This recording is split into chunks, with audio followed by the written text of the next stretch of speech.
Үлкен келесіз, кіші келесіз, баршаңызды құрметтеп, бас киеміз біз. Енді балалар, жайлап орнымызға отырамыз. Балалар, бүгін біздің оқу жылы басталғалы, бірінші классқа келіп отырсыңдар балалар. Оқу жылы басталғалы ең алғашқы ашық сабақтарын. Бұл жерде біз әдемі болып отырамыз, өзіміздің білімімізді көрсетеміз. Сондықтан қазір тапсырмаларға жақсы қатынасып отырамыз. Кім жақсы қатынасты мен бағалап отырамын. Ма балалар? Ең бірінші тәртіп сақтаймыз. Енді балалар, үй тапсырмасы бірінші топқа бөлініп отыр. Топтық ережені еске түсіріп жіберейікші біз балалар. Қандай топтық ережелер бар? Қол көтеріп айтамыз, иә? Әр топтың өзі бір топ сөйлеген, екінші топтың сөйлеген, дұрыс айтасың, иә Жанел? егер түсінбесең, әдеппен сұрауды үйрен. Дұрыс, егер түсінбесең, әдеппен сұрауды үйрен, иә Раяна? Bir adam söylediğinde başka adam tınış oturuyor. Тыныш отыру керек, дұрыс, иә Нұрбақыт? Bir neticeye жұмыла жұмыс істеу керек. Бір нәтиже жұмыла жұмыс істейміз, дұрыс, иә? Әр топтың өз топ басшысы болады. Жарайсың, әр топтың өз топ Сыйлау керек. дұрыс айтасың, бір-бірімізді сыйлау керек, міне әдепті болу керек сыйлау. Енді балалар, өткен үй тапсырмасы бізде қандай тапсырма еді, кім айтады?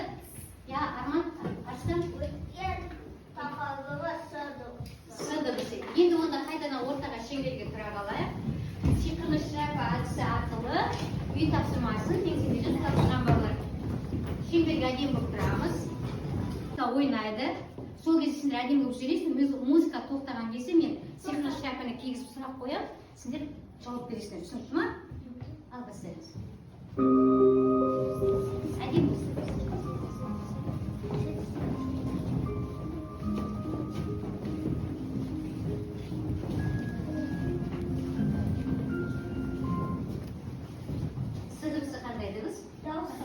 Толық жауаппен айтамыз. Дауыссыз дыбыс. Дұрыс.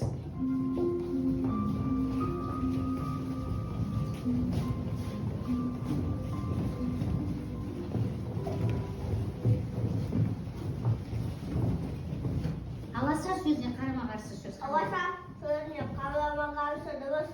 Сөз. Сөз биік. Жарайсың, биік. Сағат екен сөз болған. Сағат неше буын? Неге екі буын болып тұр? Өйткені екі дауысты дыбыс. Енді жайлап орнымызға отырамыз.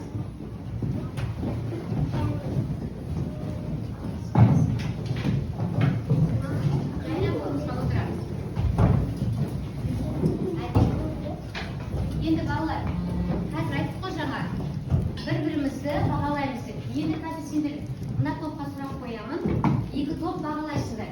Мұқият тыңдап отырамыз. Кім айта алмай қалып сұраққа, кім жауап бере алмай қалып, нақты шын бағалауымыз керек балалар. Мұқият тыңдап отырасыңдар. Мен қазір мына көбейсін мәлісі арқылы қайта сұрақ қоямын. Екінші топқа. Қазір.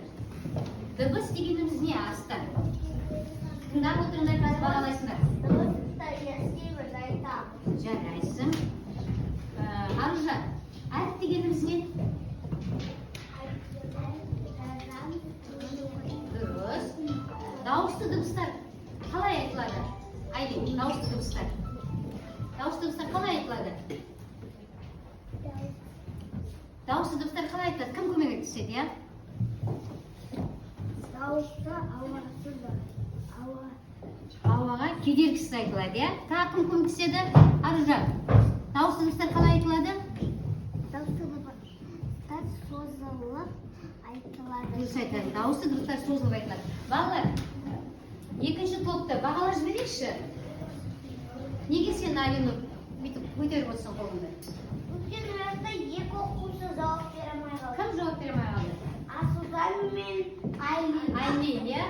Сол үшін төрт қойып отырсың ба? Кім сен ше, неше қойдың сен? 5 қойып отырсың, иә? Ал, сендер бағала жіберіңдер. Неге гүлім төрт қойып отырсың? Екі оқушы жауап бере алмай қалды, иә? Енді, сендер мұқият тыңдап отыр. Енді қазір үшінші топ. Сөз неден құралады? Дыбыстан құралады. Сөз дыбыстан. Сөйлем неден жасалады? Екі оқушы. Нұрбақыт, сөйлем неден жасалады? Сөйлем сөзден сөйлем жасалады. Енді сөйлем, бір сөйлем мысал келтірейікші. Кім құрайды сөйлем, иә? Оқушылар мектепке келді. Неше сөз бар осы оқушылар мектепте? Оқушылар мектепке келді. Үш сөз. Сөйлемнің қандай түрлері бар? Арунас? Қандай түрлері бар сөйлемнің? Я. Айта ғой. Хабарлы. Хабарлы, ерікті, сұраулы. Жарайсыздар. Хабарлы, ерікті. Арунас отыз қалдың, иә? 3 күн демалғаннан кейін. Ал, жарайсыз. Енді үшінші топты бағалап жіберейікші, балалар. Тек нақты шыншыл бағалаймыз. Аста неге сен 4 қойып жатсың? Өйткені Нұрзат жауап бере алмай қалды. Біраз кідіріп қалды, иә? Тағы да бағалаймыз. 5 қойып жатсыңдар, иә? Жарайсың, бәрі 5 қойып жатсыңдар, иә? Мына топшы, қайда қойып жіберейікші бәрі бағалағандар. Нақты бағалауымыз керек бір-бірімізді. Дұрыс, жарайсыздар. Енді әріп дегеніміз не? Иә? Әріпті жазамыз көреміз. Тағы да әріп дегеніміз не? Әріп дауысты дыбыстардың таңбасы. Жарайсың, дауысты дыбыстардың таңбасы. Енді дауысты дыбыстар нешеге бөлінеді? Қарай ана. Я? Екіге бөлінеді дауысты. Жоқ, дауысты дыбыстар. Мен айтайын. Екіге бөлінеді. Жеміске, сосын? Жуан, жарайсың. Ал дыбыс нешеге бөлінеді өзі? Дыбыс екіге бөлінеді. Дауыссыз. Дыбыстар, жарайсың. Енді балалар, екі жақ болды ғой шыққане? Отысы сөздің қай жерінде кездесіп? Ортасында, жарайсың. Баян, қатсаңыз сабаққа не? От дегенде о дыбысы бар ма? Қай жерінде кездесіп о дыбысы? Ортасында ма от кіргенде? Бірінші, дұрыс. Ал мынау не балалар? Орақ, жарайсың. Енді балалар, тыңдаңдар. Қазір осы сөздер атматады қой. Енді осыларға тезірек сөйлем қара жіберейікші. Аяқ өз. Тоққа сөйлем қарашы. Алып не істеді? Я? Не істедің? Жарайсың, доппен балалар ойнайды. Екінші, ожауға, иә? Ожау қымызды құяды, жарайсың. Ал, Иман. Моншақты көбіне кімдер тағады, айташы кәне? Қыздар тақты, иә? Мынау не балалар? Аштан айтау, мынау не балалар? Отты не істейді? Жанды, иә? Ал мынау не балалар? Орақ. Сөйлем құра жүреш, орақ дегенге? Орады, иә? Орақпен нені орады? Шөп орады, жарайсыздар, өте жақсы. Оқулықпен жүрміз, оқулықты ашамыз, о дыбысын. Мен 3-4 тоқшын тақтан шығарып оқытамын. Әр тоқтан. Кел оқып оқып.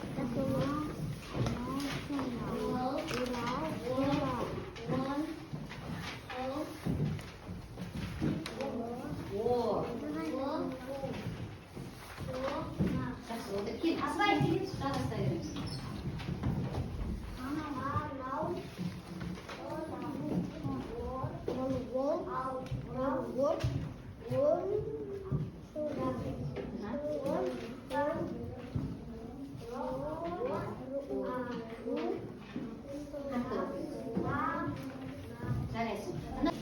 Отырыстың кішіне неге ұқсайды балалар? Шеңберге ұқсайды, иә? Дөңгелек ұқсайды. Тақтаға да жазып көрсетейін, сендерге дәптерді ашып, отырысын жазамыз. Болды. Азат жолды бейнелеп аламыздар, балалар. Білесіздер ме азат жолды? Болды. Дәптер қалай тұрады бізде? Иә, жазайын. Азат жолдан бастап жазамыз, жарайсың. Оттан бастап. Енді балалар, бұл не айтылған қазір? Тақпақ па, мақал ма, не бұл? Тақпақ па? Мақал. Енді кім қайталайды осы мақалды маған қазір? Қол көтеріп айтыңдар. Нұржас. Отан дастық. Қалай түсінеміз маған дастық? Отан дастық. Қалай түсінеміз, иә? Астан. Отан елдің анасы. Отан елдің анасы. Дұрыс тағы да. Отан не ол? Отан деген, иә? Отан туған жеріміз, иә? Иман? Отан біздің әнұранымыз. Отан әнұранымыз, жарайсың. Елтаңбамыз, жарайсың. Отанымыздың туған жеріміз. Туған жеріміз, иә. Отан біздің анамыз. Отан біздің анамыз, жарайсың. Иә. Отан біздің Республика Қазақстан, жарайсың, иә. Отан біздің жеріміз, иә, Ленур? Отанды сүю отбасынан басталады. Дұрыс, жарайсың, отбасынан басталады отан ол, иә. Отан біздің әнұранымыз. Әнұранымыз, иә, атыңыз? Отан аспанымыз, дұрыс па? Рахмет. Тыңдаймыз бір-біріміз. Отан үшін отқа түсеміз, бірақ күймейміз. Жарайсың, отан үшін отқа түссек те күймейміз, жарайсың. Не деген мықты, иә? Отан біздің анамыз. Отан біздің анамыз, дұрыс па балалар? Анамыз, міне балалар, отан біздің анамыз, отан отбасынан басталады. Осы біздің ұжымымыз, сынымызда бір отан, иә балалар, иә? Алғашқы сендердің ашық сабақтарыңыз. Жарайсыңдар, керемет. Осылай орындарда тұра беріңдер. Шеңберге келмейміз. Қуанамын мен де, қуанасың сен де, қуанайық достарым, айаралатқан таңға. Отырамыз. Бар. Топта да бір топбасшы болады. Әр топта бір топбасшы. Мына жаққа мен Алинурды топбасшы сайлаймын. Жұмыс жасаған кезде қарап, өзің тексеріп кетесің. Сендер басы болған жақсы көресіңдер ғой. Мына жаққа кім? Астан топбасшы. Картинаға тексеріп бағалайсың. Мына жақта Нұрбақыт, сен топбасшы болсаң. Қазір тапсырма беремін, тоғыз тапсырма. Жаза берсе, астына екі жол тастады. Жаз. Енді мынандай, бірінші топқа о дыбысынан келетін сөздер жазасыңдар ана жерге. О дыбысынан келетін сөздер жазып, маған оқып тақтаға. Қазір буынға бөлесіңдер. Алинур, кел мына жаққа көмектес. О дыбысынан келетін сөздерді. Иә. Қаламмен ба? Фломастер бар, әдемі фломастер. Бұл әдемілеп жазамыз. Ал екінші топқа егер бірнеше сөздер бар, сөйлем құрайсыңдар, не көмектесіңдер, кел. Астан көмектес, кел. Тілей бар ма астан сендер? Көмектес мына жаққа, сөз жазуға. Мына жаққа көмектесіңдер. Енді сендерге мен тапсырма беремін. Күз туралы маған тақырып қоясыңдар өздері. Және осыған сөйлем құрайсыңдар сендер. Түсінікті ма? Көмектесіңдер, кел, арнас. Бәрін ойласып істеңдер. Бір сөйлемнен құрайсыңдар. Қандай мезгіл, не істеп жатыр, күн қандай. Мақыма ойланып нетіңдер. Нұрбақыт, бұл тесін.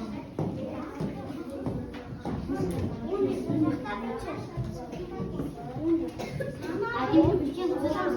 Айтап бересіңдер. Жаз болдың ба? Әдемі жазың, иә? Молодец, керемет.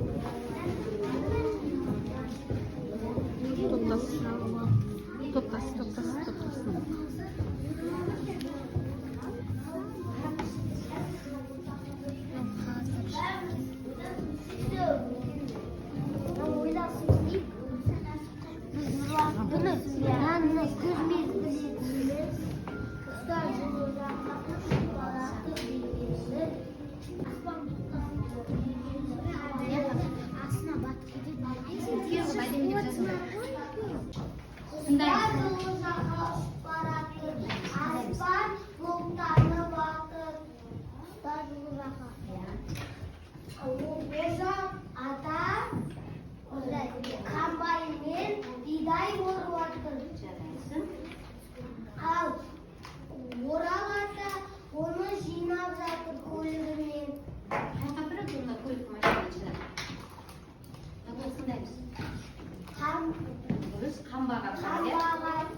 Содан кейін оны кептіреді. Бидайды кептіреді. Сосын не істейді оны? Кептіргеннен қайқа барады? Кім көмектесіп жібереді? Иә? Апаймен. Қайқа барады кептіргеннен кейін? Комбайнға. Комбайннан жинап алды ғой, қамбаға апарады. Қамбадан кейін қайқа апарады? Фирмеге апарады. Осылай айтасың, деген апарады, оны жасайды, иә? Оны жасайды. Онан қамыр жасайды. Қамырды ядып, нан жасайды. Оны дүкенге апарып сатады. Балалар, бағалап жіберейінші бірінші, үшінші топты. Бағалап жіберейінші, бағдаршамасымен бағалаймыз дедік, бағдаршама. Егер жақсы беріңдер, егер жақсы бересіңдер,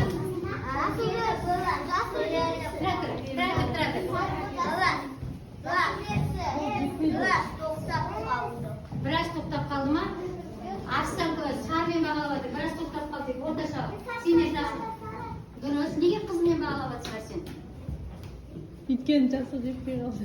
Жетпей қалды ма? Дұрыс. Неге мыналардың бәрі сары көтеріп тұр, иә? Айнұр неге сары көтеріп жатсың сен?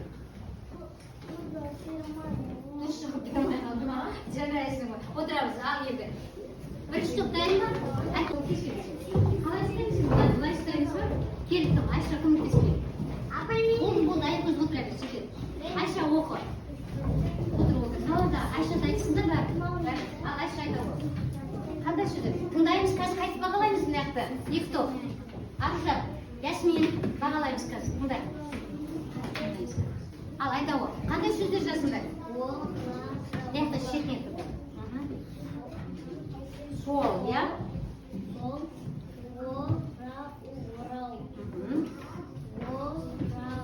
Орал. Қатты айтамыз ана ақшаға байлап тыңдау керек. Олар. Дұрыс. Мынау қандай сөз ол кішкене? Ора. Енді қара. Ішіне мен бір сөз айтамын, сен соған сөйлем құрайсың қазір. Орал дегенде сөйлем құрайсың ма? Былай. Қырнаты апайлар қарап. Орал. Орал ата орды. Айша, сен ожау деген сөзбен сөйлем құрайсың? Ожау. Көрсеттің ме тақтада? Ожаумен тамақ деген жарайды. Және сен маған моншақ деген сөзбен сөйлем құрайсың? Қыздарда, енді қара. О дыбысы сөздің қай жерінде кездесетін былай қарап тұрды апайлар? Иә? Басында. Енді қара. О дыбысы қандай дыбыс? О дыбысы Дауыссыз. О дыбысы қалай айтылады? Апай, мен айтайын. Айдың О дыбысы ауадан кедергісіз асық айтылады. ашық айтады. Жарайсың, керемет. Ол отырыңдар. Енді бағалап жіберейікші. Мына бірінші топты.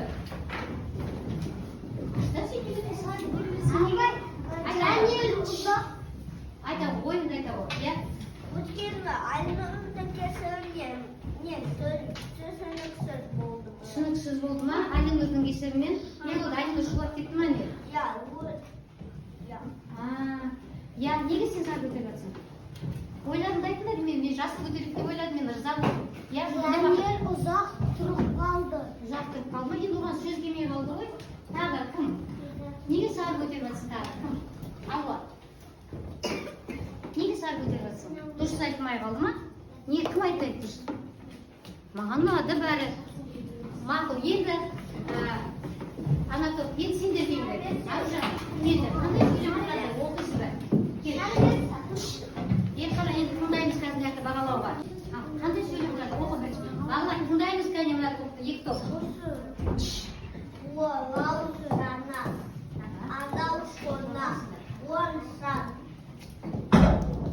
Онса, әр сөйлем неше сөзден құралды? Екі. Бірінші сөз қайсысы? Сөйлемде сөздер қалай жазылады? Бөлек жазылады. Сөйлем соңына не қойылады? Сөйлемнің қандай неше түрі бар? Қандай? Хабарлы сөйлем, сұрауы сөйлем, лекті сөйлем. Енді қара. Хабарлы сөйлемге мысал келтіріп жүрсің ма? Замды жауызда. Жарайсың. Лекті сөйлемге? Күз қандай әдеп. Керемет балалар, тамаша. Отырамыз, енді өзім ырза болдым. Енді бағалап жіберейікші. Айымыз неге сары көтермексің? Керемет айтты ғой? Тамаша, керемет. Мен де жасы көтеремін, тамаша. Бағалаймыз. Енді қолымыз алдымызға қояйық балалар. Топты жұмысты бағаларды, нақты шыншыл бағаларды бір-бірімізді. Тек нұржас қана сабаққа қатысын қарамай отыр. Апайды режимді болсын. Қолымызды бұлай қойып жіберейік. Оқушы қалай отырады? Көрсетіңдерші апайға. Қолымызды қоямыз. Енді балалар, сабағымыздың соңында кім әдемі сұраққа жақсы жауап береді, мен шақырып сұрақ қоямын. Пешпун әдісімен сабақты қорытындылаймыз балалар. Бүгін біз О дыбысын өттік, иә? О дыбысы қандай дыбыс? О дыбысы дауысты дыбыс. Енді О дыбысы сөздің қай жерінде кездеседі? Соңында. Енді қара. Мен өткенде бір сабақ өткен кезде айттым, 3 күн өтіп естерінде бар ма? О дыбысы сөздің соңында бір 3-4 сөздің соңында кездеседі дедім. қай сөздерді кесіп отырсыз, естеріңіз бар ма? Иә? Pardon, radyo, kreslo. Дұрыс айтасың, жарайсың.